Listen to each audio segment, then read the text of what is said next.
की प्रतिक्रिया क्या है? बीजेपी इस पर कार्रवाई की मांग भी कर रही है। बिल्कुल सही मांग कर रही है बीजेपी, क्योंकि यह बड़ा दुर्भाग्यपूर्ण है।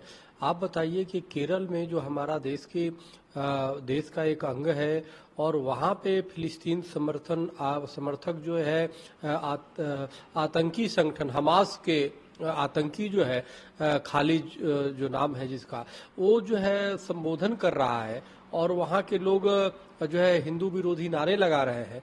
इससे बड़ा दुर्भाग्यपूर्ण क्या है। मैं मांग करता हूँ केंद्र सरकार से, एक तो तत्काल केरल की स्थिति देखते हुए केरल के में राष्ट्रपति शासन लागू किया जाए और ऐसे लोगों को चिन्हित करके दंडित किया जाए। ऐसे लोगों का स्थान जेल में होना चाहिए।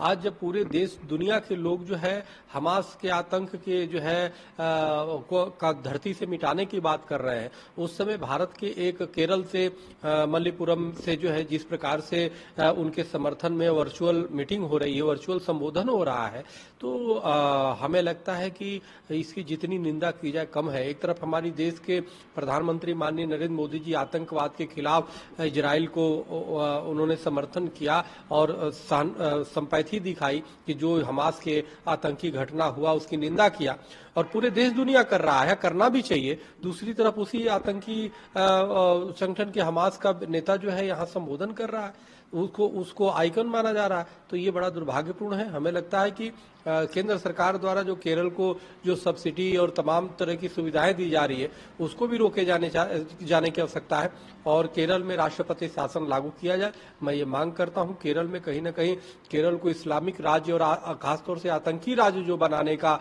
और आतंकी सोच के लोग जो वहां पे पल रहे हैं उन पे कार्रवाई करने की आवश्यकता है। बुलडोजर चला दिया जाए। देखिए ऐसा है, बुलडोजर तो अभी इजराइल चला ही रहा है पूरे गाजा में। अब आवश्यकता है कि जो भी हमासी समर्थन है, हमास के समर्थक हैं, उन पे बुलडोजर चलाने की आवश्यकता है, उन पे कार्रवाई करने की आवश्यकता है। और हमें पूरा विश्वास है कि केंद्र सरकार जो है उन पे बुलडोजर चलाएगी, क्योंकि वहाँ की प्रदेश की सरकार तो असफल है। अगर असफल नहीं होती तो केरल में इस प्रकार से वर्चुअल मीटिंग कैसे कोई कर पाता? अब तक वो सलाखों के अंदर होता, दूसरे किसी प्रदेश में होता। तो इसलिए मेरा मानना है कि बुलडोजर जो है इन हमासियों पे चलना चाहिए, जो हमास के समर्थक हमासी हैं उन पे चलना चाहिए, आतंकी सोच पे चलना चाहिए, जिहादी सोच पे चलना चाहिए, उन पे बुलडोजर चलाने की आवश्यकता है। जमाते इस्लामी की युवा शाखा देखिए अपने आप में एक आतंकी सोच के लोगों से सीधे संपर्क में है और कहीं ना कहीं सिमी और जो है ये पीएफआई के नक्शे कदम पे भी चल रहे हैं। तो यह भी एक आतंकी एक ग्रुप आप कह सकते हैं।